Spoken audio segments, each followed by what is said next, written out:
ওম নমঃ শিবায়। সনাতন শক্তি চ্যানেলে আপনাদের সবাইকে স্বাগত জানাই।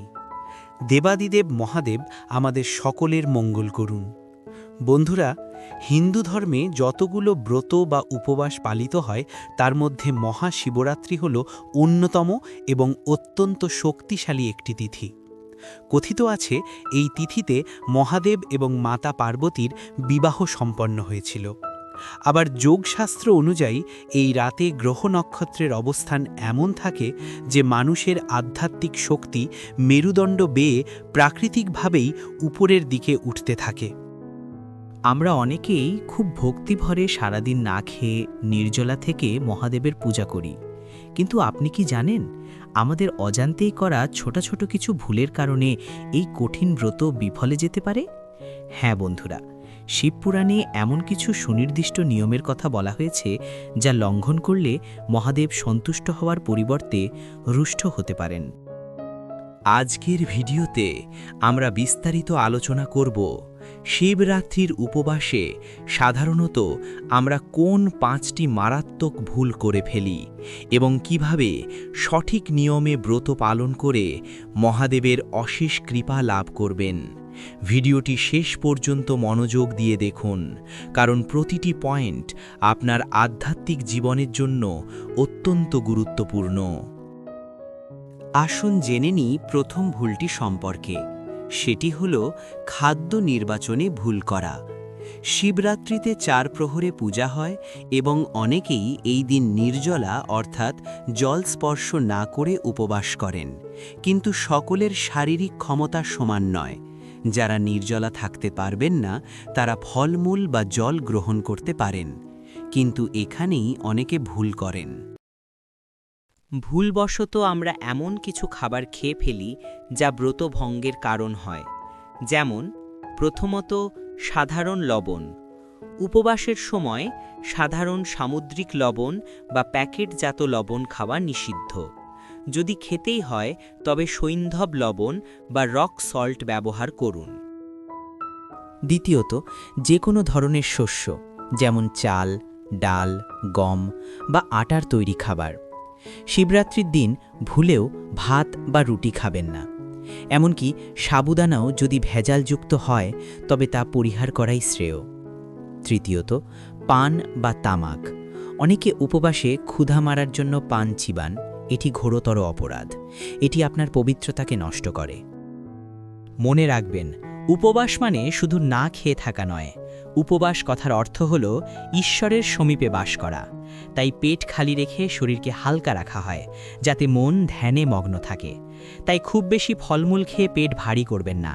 লঘু আহার বা শুধুমাত্র জল ও দুধ খেয়ে থাকাই সর্বোত্তম।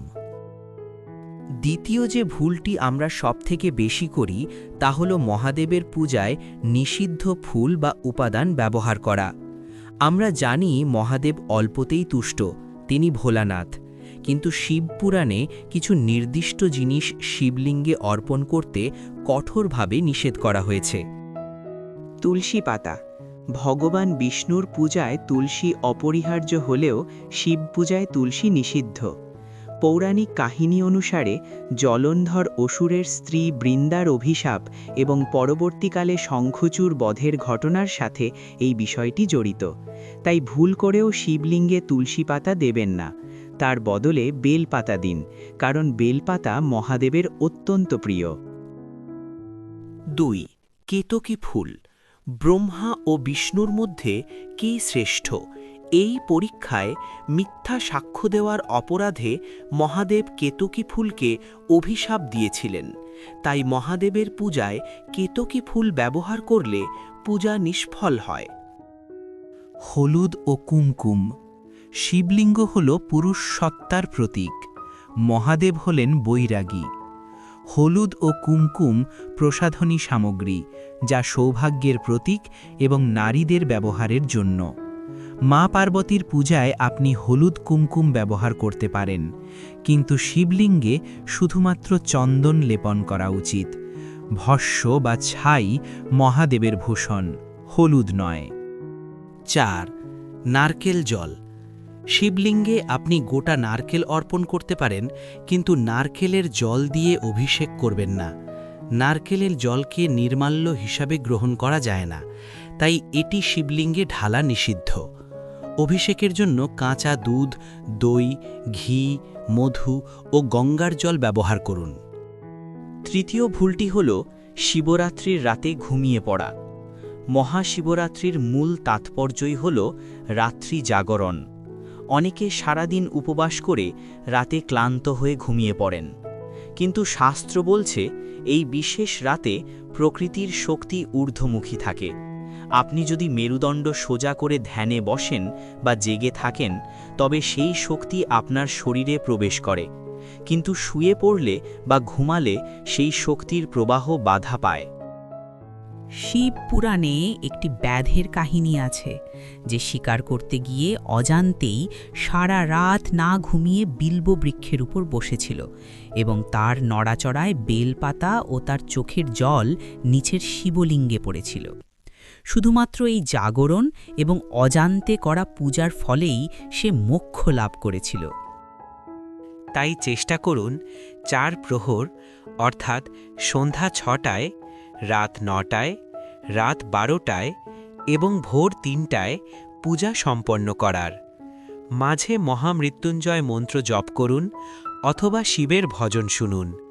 টিভি দেখে বা গল্প করে সময় না কাটিয়ে মেরুদণ্ড সোজা করে জপ ও ধ্যানের মাধ্যমে রাত জাগাই হল এই ব্রতের আসল সার্থকতা। চতুর্থ ভুলটি আমাদের মানসিক অবস্থা এবং পোশাক পরিচ্ছদ নিয়ে। মহাদেব বৈরাগী হলেও গৃহস্থদের জন্য পূজার সময় কালো রঙের পোশাক পরা শুভ বলে মনে করা হয় না।